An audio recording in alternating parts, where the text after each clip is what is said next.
Salut à toi, aujourd'hui on se retrouve pour une nouvelle vidéo où je vais te montrer comment installer une dashcam Innov K2 sur ton véhicule. Donc au premier abord on pourrait imaginer que c'est une intervention qui est assez compliquée, mais au final c'est vraiment très simple. Je dirais même que la plus grosse difficulté de cette intervention va être de savoir où est-ce que tu placeras les caméras et de trouver les bons branchements. Donc pour ce faire, on va avoir trois branchements électriques qui va être le plus après contact, le plus permanent et le neutral.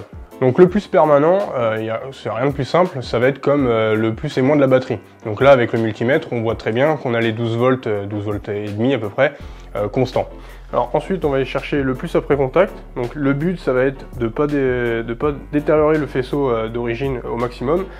Mais si on n'a pas le choix, comme dans notre cas très probablement, donc moi je vais me prendre sur la boîte à fusibles et je pense que le fusible accessoire, qui est juste celui-ci, va être le bon. Donc pour ce faire, je me reprends sur le moins de la batterie et je prends le fil rouge donc du multimètre qui va être le positif sur un bout du fusible. Et là on voit que j'ai 0 et une fois qu'on met le contact, on voit qu'on récupère donc les 12 volts. Donc là on est bien en présence d'un plus après contact. Donc si je démonte cette boîte de fusible et je récupère les fils de derrière, je pourrais faire mon branchement du fil jaune dessus. Ensuite pour le plus après contact, on s'est repris donc en soudant directement. Donc là on vient dénuder le fil qui nous intéresse. Donc il faut faire vraiment très attention quand on fait ce genre de manipulation parce qu'on peut venir couper le fil et aussi les autres fils. Donc là il faut vraiment faire attention de ne pas détériorer les mauvais. Finalement c'est comme si on venait gratter le fil pour retirer sa couche de protection. Presque l'intervention chirurgicale. Alors après il existe des outils qui permettent de dénuder en plein milieu des fils. Nous on n'en a pas mais c'est très pratique. Alors là on va passer, donc une fois qu'on a bien fini de tout dénuder, alors moi j'ai laissé le tournevis ici exprès pour pas venir toucher les autres fils en venant souder avec mon fer à souder. Donc là le but c'est de venir réchauffer le câble et de mettre directement de l'étain par dessus. Donc ça c'est ce qu'on appelle étamer un fil. Donc ensuite on va faire la même chose sur le convertisseur. Donc le convertisseur il va uniquement servir donc à se brancher sur le module mère et venir brancher donc les fils. Donc notre plus après contact c'est le fil jaune, donc c'est celui-ci qu'on va venir en fait piquer sur notre faisceau. Et ensuite on va avoir donc le fil rouge avec le porte-fusible qui va être le plus permanent, donc on va prendre sur la batterie, et ensuite le noir qui est donc la masse qu'on va également prendre sur la batterie. Donc dans un second temps, on va étamer notre plus après contact du module convertisseur. Donc si vous avez que deux mains, et j'espère pour vous, ou que vous avez personne pour vous aider, on peut très bien faire comme ce que je fais. Moi j'utilise toujours des petites parties de la moto qui me permettent de maintenir le fil. Et du coup, beaucoup plus simple pour faire l'intervention. Donc là, hop, je réchauffe le fil avec mon fer à souder. Je lui mets un peu d'étain partout, hop, et une fois que c'est fait, hop, on fait bien attention à pas toucher d'autres éléments, et de toute manière ça va chauffer très vite, les deux câbles vont très vite s'associer grâce à l'étain en fait. Donc la soudure en Y, ce qu'on appelle d'ailleurs.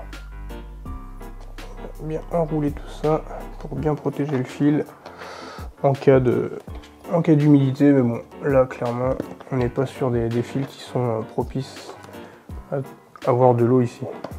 Sauf si vous avez baigné votre moto en off-road, ce que je vous souhaite pas, parce que s'il y a de l'eau ici, en général le moteur il a déjà pris l'eau.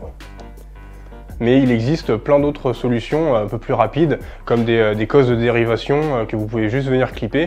Nous voilà, on préfère faire quelque chose d'un peu plus sain sur du long terme, et donc de la soudure. Donc nous on a fait le choix d'utiliser des œillets pour le plus et le moins du module, qui n'est pas fourni avec le kit. Donc ça sera juste quelque chose que vous pouvez récupérer à côté, mais sinon vous pouvez faire les branchements directement sur des plus et moins qui sont sur la moto. Là on a juste à les placer, les sertir, et le tour est joué. Tac. Et vous voyez que ça fait déjà un branchement super propre et ça vous a pris 30 secondes. Ensuite, nous on va préparer tout de suite le support et la caméra. Donc dans la caméra, on a un petit caoutchouc qui va nous permettre de protéger la caméra et de la maintenir dans son socle. Donc là, hop, vous la placez un peu n'importe où, vous n'avez pas d'endroit particulier pour le faire. Le but c'est que ça soit bien fait pour avoir un bon maintien. Et nous du coup on a décidé de la mettre ici à cet endroit là Du coup, on a pris le support qui est tout le système de support qui est livré avec, et du coup, on va l'installer voilà, comme ça. Donc l'avantage de ce petit kit, c'est que vraiment tout est livré avec. Vous n'avez rien à penser à part le placement et de faire vos branchements. Et c'est plutôt bien fini d'ailleurs, on peut voir que le support a l'air relativement de bonne qualité. Donc on a eu l'avantage avec cette moto, c'est qu'on a pu faire passer le câble directement ici, donc dans la coque arrière, donc qui va nous permettre de minimiser en fait la visibilité du câble. Et on fait passer en fait à l'intérieur de toute la coque. Donc on l'a fait passer à l'intérieur ici, et on va le faire recourir tout ça ici. Donc là, on tire bien, on fait bien passer le câble proprement. Donc vous serez, voilà, nous on a dû démonter juste cette vis là pour pouvoir faire passer le câble, mais voilà, ça dépend des machines, vous n'avez peut-être pas forcément besoin de le faire systématiquement. Nous on a essayé de faire quelque chose le plus propre possible. Vous pouvez faire aussi le plus simplement possible et pas vous embêter à faire passer et disparaître les câbles.